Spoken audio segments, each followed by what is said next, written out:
Question में कह रहा है कि a charge q is divided into two parts of q and q minus q if the coulomb repulsion between them when they are separated is to be maximum। मतलब इसको separate जो किया गया है मैक्सिमम डिस्टेंस तक separate किया गया है दो चार्ज को। जैसे ये आपका q1 है जिसका वैल्यू आपका दिया हुआ है, एक का वैल्यू दिया हुआ है q और q2 का जो वैल्यू है आपका वो है q माइनस q दिया हुआ है। मतलब टोटल चार्ज आपका q है, एक q है, एक q माइनस q दिया हुआ है। इसको मैक्सिमम डिस्टेंस तक आपका सेपरेट किया गया है। x मान लेते हैं डिस्टेंस है मैक्सिमम, ठीक है ना। Separated is to be maximum the ratio of q by q should be. तो q by q का रेशियो क्या होगा ये निकालना है। तो सबसे पहले हम इलेक्ट्रोस्टैटिक फोर्स निकालेंगे इसके बीच में। तो k into q1 into q2 by r square. यहाँ जो वैल्यू रखिएगा f का वैल्यू हो जाएगा k इंटू q1 q है, q माइनस q है बाई एक्स स्क्वायर। तो मैक्सिमम जो डिस्टेंस होता है वहां पर मैक्सिमम फोर्स भी होगा। तो df मैक्सिमम जो होगा, df मैक्सिमम के लिए यहाँ पर वेरिएबल क्या है, ये तो कांस्टेंट है। यहाँ पर वेरिएबल आपका कौन सा है, q वेरिएबल है, क्योंकि q ही रखा गया है इसमें। तो q वेरिएबल है तो dq के रिस्पेक्ट में इसको हम डिफरेंशिएट करेंगे। डिफरेंशिएट करने के बाद इसको d बाई dq को हम जीरो करेंगे और यहाँ से जो वैल्यू आएगा q बाई q का वहीं पर मैक्सिमम वैल्यू देगा, मैक्सिमम डिस्टेंस पर मैक्सिमम फोर्स निकलेगा। ये वैल्यू जब निकालेगा ये वैल्यू आपका हो जाएगा f इक्वल टू k। ये वैल्यू जो दिया हुआ है आपका f इक्वल टू, यहाँ पर इसको जब डिफरेंशिएट करेंगे df बाई dq तो ये वैल्यू हो जाएगा k by X square constant है बाहर हो जाएगा, d बाई डी क्यू ये हो जाएगा आपका q माइनस क्यू स्क्वायर। और मैक्सिमम निकालने के लिए हम इसको क्या करेंगे, जीरो करेंगे। मतलब df यहाँ पर आपको मैक्सिमम निकालने के लिए df बाई डी क्यू को जीरो करना पड़ेगा। तो जीरो कीजिएगा तो ये k by X square into D Q by D Q into Q minus Q square equal to zero. मतलब d बाई डी क्यू का जो वैल्यू होगा Q minus Q square equal to zero आ जाएगा। अब इसको जब डिफरेंशिएट कीजिएगा तो क्यू इंटू ये हो जाएगा d Q by D q और ये हो जाएगा d q square by D q equal to zero. मतलब क्यू इंटू वन माइनस ये आपका हो जाएगा two q equal to zero. मतलब क्यू इक्वल टू हो जाएगा टू क्यू। तो क्यू बाई क्यू निकालना है, क्यू बाई क्यू का वैल्यू कितना आ जाएगा, टू आ जाएगा। जब क्यू बाई क्यू का वैल्यू टू होगा तो ये मैक्सिमम डिस्टेंस पर मैक्सिमम फोर्स जनरेट करेगा। तो ये आपका ऑप्शन ए होना है। जब भी मैक्सिमम मिनिमम का केस होगा तो उसको डिफरेंशिएट करके जीरो करके ही निकालना है, तभी जाके मैक्सिमम मिनिमम। इस तरह क्वेश्चन जो है एससी वर्मा में भी दिए हुआ है और कई बार एग्जाम में पूछा भी है। इस क्वेश्चन में कह रहा है कि two charge sphere separated at distance d। दो चार्ज स्फीयर आपका है जो डिस्टेंस d पर रखा गया है, डिस्टेंस d पर रखा गया है और इसके बीच में जो फोर्स लग रहा है, two charge sphere separated distance d exert a force F। और इसमें जो फोर्स लग रहा है वो फोर्स आपका F दिया हुआ है, मतलब k इंटू मतलब q1 इंटू q2 है। तो फ्री स्पेस में अगर होगा तो इसको आप लिखेंगे 1/4 pi epsilon naught into q1 q2 by r square, ठीक है। If they are emerge in liquid, इसको लिक्विड में जब डाला जाता है, पानी में डालते हैं, पानी में डालेंगे तो ये q1 q2 जो होगा इसको फोर्स जो लगेगा ये फ्री स्पेस है और मीडियम में जो होगा आपका कितना हो जाएगा 1/4 pi epsilon m into q1 into q2 by r square, ठीक है।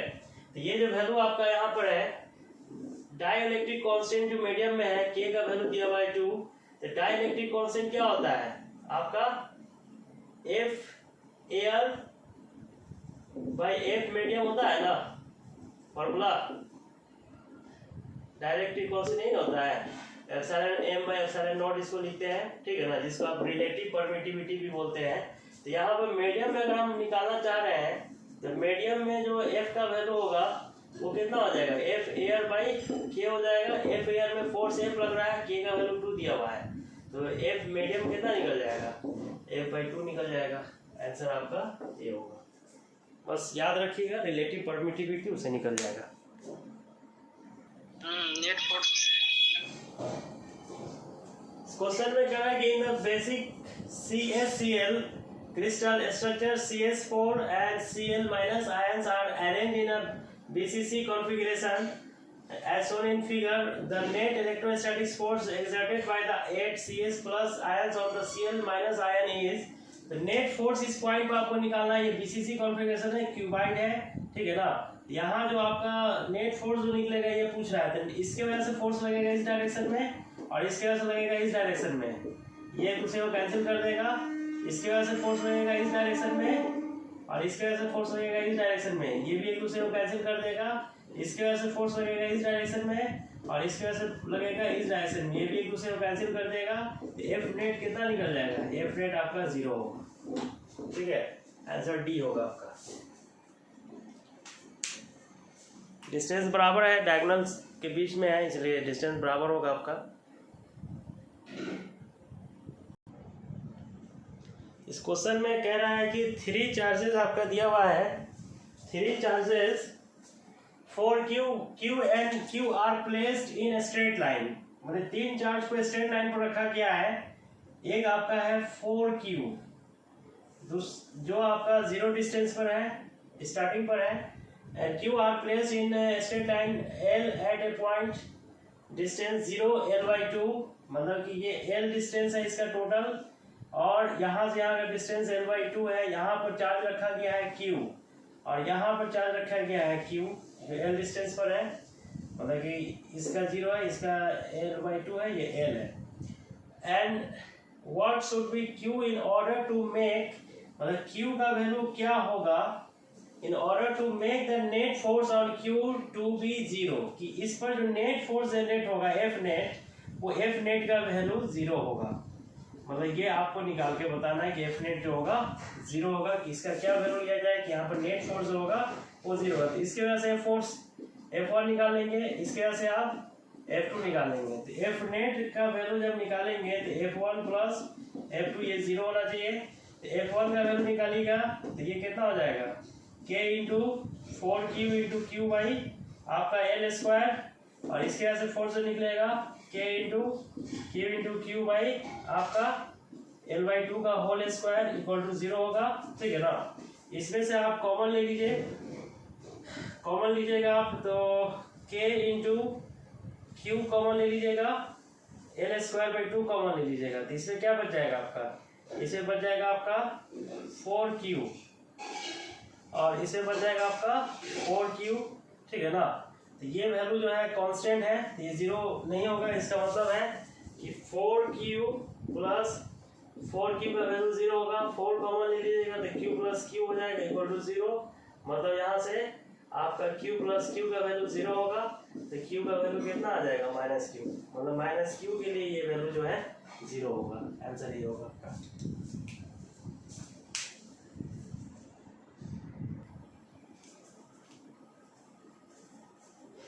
क्वेश्चन में कह रहा है कि 3 charges are placed at the vertices of an equilateral triangle. Vertices of equilateral triangle पर रखा गया है, जैसे +Q, -Q और +Q रखा गया है। As shown in figure, the force experienced by the charge placed at the vertex A पर जो चार्ज रखा गया है, इसके वजह से जो फोर्स एक्सपीरियंस हो रहा है, ये दोनों चार्ज के वजह से यहाँ फोर्स जो एक्सपीरियंस हो रहा है, तो A in direction normal to BC के नॉर्मल पूछ रहा है कि इस डायरेक्शन में जो फोर्स लग रहा है ऊपर की तरफ, ऐसे ये फोर्स निकाल के बताना है, ठीक है। तो वो फोर्स का वैल्यू क्या होगा ये पूछ रहा है ना। तो इस फिगर को हम थोड़ा सा और नीचे कर लेते हैं बड़ा आसानी के लिए।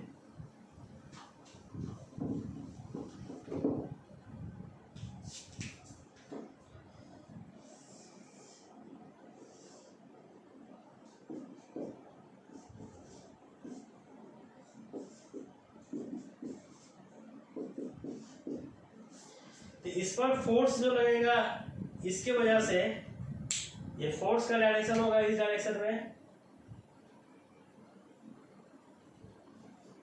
ठीक है। और इसके वजह से जो फोर्स लगेगा इसका डायरेक्शन होगा इस डायरेक्शन में। ये C की वजह से लगा और ये आपका B की वजह से लगा, ठीक है ना। इक्विलैटरल ट्रायंगल है तो साइड सबका बराबर ही होगा, है ना। ये आपका 60 डिग्री है तो ये भी 60 होगा, ये भी 60 होगा। तो नेट फोर्स इस दोनों के बीच में अगर देखा जाए तो नेट फोर्स किधर लगेगा? इधर लगेगा F नेट और इसके बीच का एंगल कितना है 120 डिग्री है। एफ नेट जब निकालिएगा आप, एफ नेट इक्वल टू हो जाएगा F1 का स्क्वायर F2 का square 2F1 F2 cos theta. यहाँ पे एफ नेट जब निकालिएगा तो F1 का वैल्यू कितना है आपका, F1 हम मान लेते हैं कि x है, x को m मान लेते हैं, निकालेंगे अभी तो उससे नहीं आएगा, और इसको भी हम m मान लेते हैं। तो FB और FC दोनों बराबर होगा जो k into Q square by X square, जिसको आप m मान लिए हैं, ठीक है ना। तो ये वैल्यू हो जाएगा m square plus m square 2m square cos 120 का वैल्यू कितना होता है 2m plus 2m square into minus 1/2, 2 से 2 कट जाएगा, मतलब m square equal to m, मतलब आपका नेट फोर्स जो निकल रहा है वो आपका m आ गया, मतलब k into Q square by X square आ गया, ठीक है। तो पूछ रहा है कि नेट फोर्स जो आपका है, ये नेट फोर्स का वैल्यू जो है ये आपका पूछ रहा है कि नेट फोर्स ये जो लग रहा है इस एक्सिस के साथ कितना लगेगा, ये पूछ रहा है परपेंडिकुलर, मतलब इसके परपेंडिकुलर पूछ रहा है कि परपेंडिकुलर डायरेक्शन में जो होगा, मतलब यहाँ इस डायरेक्शन में ये नेट फोर्स कितना होगा एफ नेट इसके साथ, तो इसके साथ ये एंगल कितना बना रहा है 90 डिग्री है ना। तो इसका जो कंपोनेंट जो होगा एफ नेट, जैसे आप निकाल लिए मान लेते कि एम आ गया, तो इसका कंपोनेंट जो होगा यहाँ पर इस पोजीशन पर एफ नेट का वैल्यू कितना हो जाएगा आपका, इसका कंपोनेंट होगा यहाँ पर along दिस एक्सिस, मतलब y एक्सिस के along निकालना है, तो ये हो जाएगा आपका F net into cos 90 degree, और एफ नेट का वैल्यू कितना है m माने हैं cos 90 0 होता है तो 0 हो जाएगा, इसीलिए आंसर इसका 0 होगा। ये ना है आंसर आप लोग का, क्या जी यही आंसर आया है शाइना।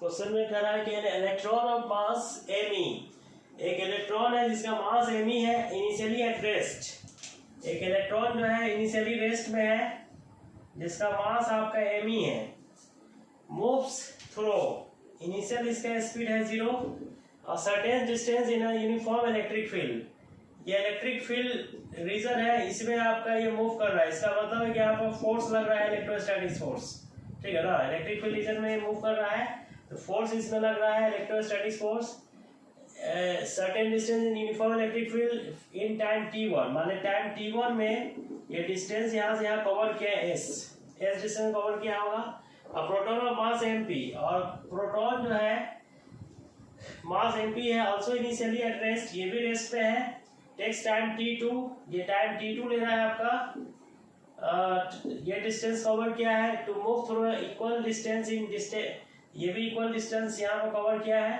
ठीक है।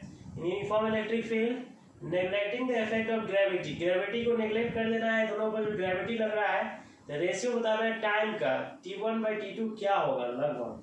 तो आप जानते हैं कि s इक्वल टू क्या होता है ut plus half at square होता है, तो u 0 है तो s इक्वल टू हो जाएगा हाफ at स्क्वायर, यहाँ से आप t स्क्वायर इक्वल टू क्या लिख सकते हैं 2s/a, तो t का वैल्यू हो जाएगा √ 2s/a, डिस्टेंस क्या है s आपका कांस्टेंट है दोनों में, तो टाइम किसका इनवर्सली प्रोपोर्शनल है एक्सेलरेशन का, तो t1/t2 जब निकालिएगा तो कितना हो जाएगा आपका √a2/a1 हो जाएगा, मतलब कि आपका t1/t2 जब निकालेंगे, जैसे आप टाइम ऑफ इलेक्ट्रॉन और टाइम ऑफ प्रोटॉन जब निकालेंगे तो कितना होगा ये acceleration of proton by acceleration of electron हो जाएगा, और फोर्स इक्वल टू क्या होता है मास इनटू एक्सेलरेशन, तो एक्सेलरेशन इक्वल टू क्या होगा फोर्स बाई मास, ठीक है ना।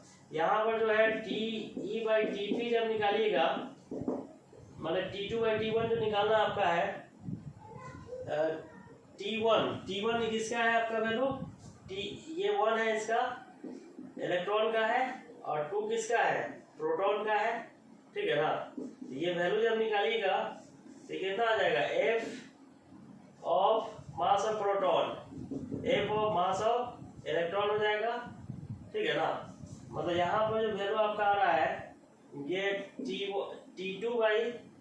T1/T2 जब निकालेंगे तो ये कितना हो जाएगा f से f कट जाएगा, ये हो जाएगा mass of electron by mass of proton, और मास ऑफ इलेक्ट्रॉन जो होगा आपका T2/T1 निकालिएगा, ये कितना हो जाएगा, mass of proton by mass of electron, ठीक है ना। तो इसे पूछ रहा है कि T2/T1 का रेशियो क्या होगा, तो mass of proton by mass of electron आपका बी ऑप्शन होगा, ठीक है।